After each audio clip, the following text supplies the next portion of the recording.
Bonjour chers élèves, notre leçon d'aujourd'hui c'est une leçon de conjugaison qui porte sur le passé simple. Dans cette leçon, nous allons apprendre dans quel cas utiliser le passé simple et connaître les règles de conjugaison pour le premier et le deuxième groupe ainsi que pour les verbes être et avoir. Alors, c'est quoi le passé simple et quand est-ce qu'on peut l'employer? Le passé simple, comme son nom nous l'indique, est un temps du passé. Il se compose d'une seule forme verbale, d'une seule partie. Par contre, le passé composé se forme de deux formes verbales. L'auxiliaire être ou bien avoir au présent, plus le participe passé du verbe conjugué. Le passé simple exprime une action brève et achevée, c'est-à-dire une action qui a déjà eu lieu au moment où nous nous exprimons, au moment où nous parlons, sans avoir aucune notion de répétition ou d'habitude, comme l'imparfait. Alors à l'imparfait, comme vous savez, on parle des choses répétitives qui se répètent dans le passé. Par exemple, chaque jour, je partais faire mes courses avec ma mère. Mais quand je veux parler du passé simple, c'est pour parler de quelque chose qui s'est déjà passé et terminé. Alors, ce qui est bien à retenir, c'est que le passé simple n'est plus utilisé à l'oral. On le retrouve que dans le langage écrit. Dans les contes, les récits. Alors, tous les récits qui sont écrits au passé sont généralement écrits assez de temps. L'imparfait avec le passé simple. Alors, le passé simple exprime, comme on a dit, une action plus courte que qu'on utilise l'imparfait. Mais toujours dans un contexte passé. Toujours dans le passé. Voyons cette phrase exemple. Nous nous promenions dans le parc lorsqu'un homme hurla. Nous nous promenions, c'est une action qui est longue. Ça veut dire qu'on était en train de se promener tranquillement dans le parc et puis tout à coup, un homme hurla, cria. Donc, pour parler d'une action qui a duré dans le passé, je vais utiliser l'imparfait. Mais pour parler d'une action courte et brève et qui vient soudainement, je vais utiliser le passé simple. Là, on peut donner plusieurs exemples. J'étais en train de regarder la télé quand quelqu'un frappa à la porte. Alors là, j'ai utilisé deux temps. J'étais en train de regarder la télé, c'est l'imparfait. Quand quelqu'un frappa à la porte, c'est une action courte. Alors, j'ai utilisé le passé simple. Passons maintenant aux terminaisons du passé simple. Comment forme-t-on le passé simple? On a déjà pour avoir une idée, on a les verbes du premier groupe avec le verbe aller, qui même si c'est un verbe qui se termine avec ER, rappelez-vous bien que c'est un verbe du troisième groupe. Alors, comment constitue-t-on ces terminaisons? D'abord, on commence par le radical du verbe, plus les terminaisons, ou bien auxquelles on ajoute les terminaisons suivantes. AI, AS, A accent circonflexe MES, A accent circonflexe TES, E accent grave R, ENT. Prenons le verbe danser comme exemple. Donc, je vais prendre le radical jusqu'à S.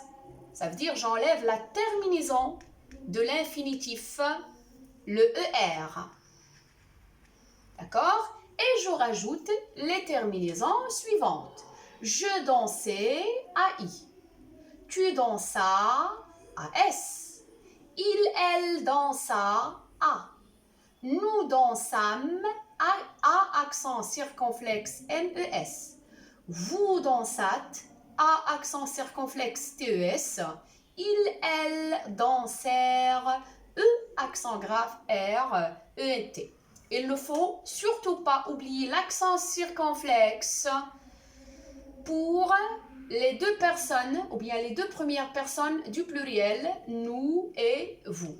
Aussi, l'accent grave sur le E pour la troisième personne du pluriel. Donc, cette règle est appliquée sans changement pour les verbes du premier groupe et même le verbe aller qui fait partie des verbes irréguliers du troisième groupe. Bien sûr, il y a quelques cas particuliers. C'est pour les verbes en GER et les verbes en CER. Je crois que cette leçon est déjà vue. Pour les verbes en GER, on va garder le E toujours pour avoir le son je. D'accord? Comme pour le verbe changer. Je changeais, E-A-I. Tu changeas, E-A-S. Il, elle changea, E-A. Nous changeâmes, E-A accent circonflexe, M-E-S. Vous changeâtes, E-A accent circonflexe, T-E-R. Il, elle changèrent. Ici, à la troisième personne du pluriel, il n'est pas besoin de mettre le E puisqu'il y a déjà un ici. D'accord? De même pour les verbes en CER. On va rajouter la cédille à la lettre C. Pourquoi? Pour garder le son S.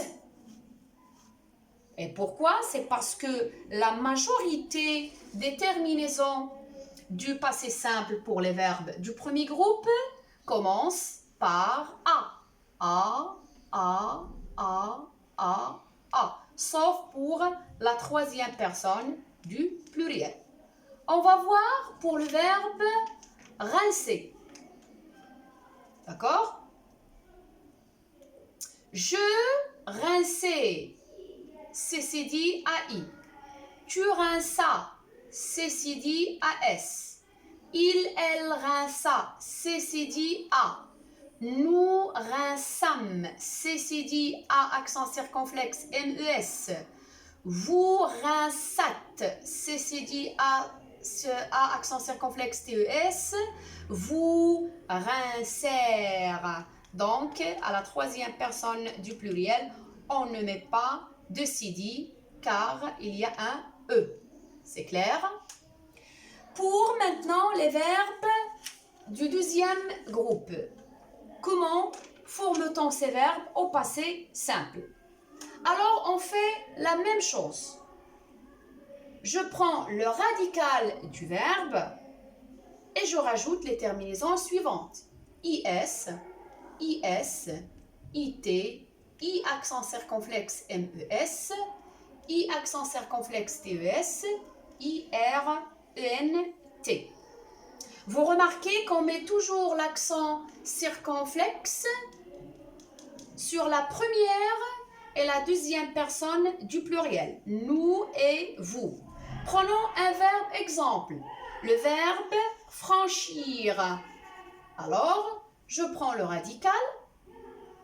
J'enlève la terminaison IR et je rajoute les terminaisons suivantes. Je franchis IS, tu franchis IS, il, elle franchit IT, nous franchîmes I accent circonflexe MES, vous franchîtes I accent circonflexe TES, il, elle franchirent.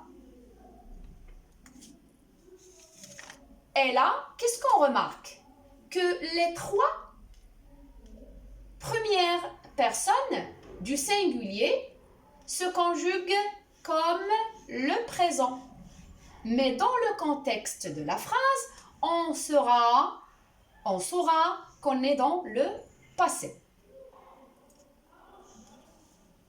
Pour les verbes être et avoir, bien sûr, ils ont une conjugaison bien spécifique.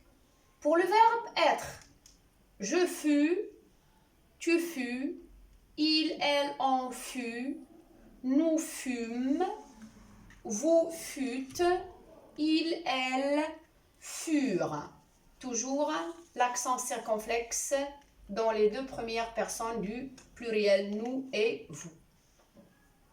Enfin, le verbe avoir.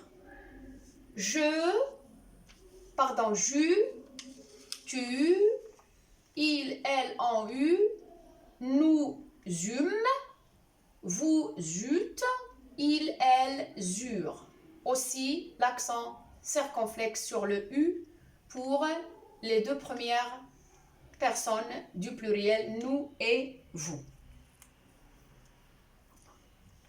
Chers enfants, j'espère que vous avez bien saisi le cours d'aujourd'hui.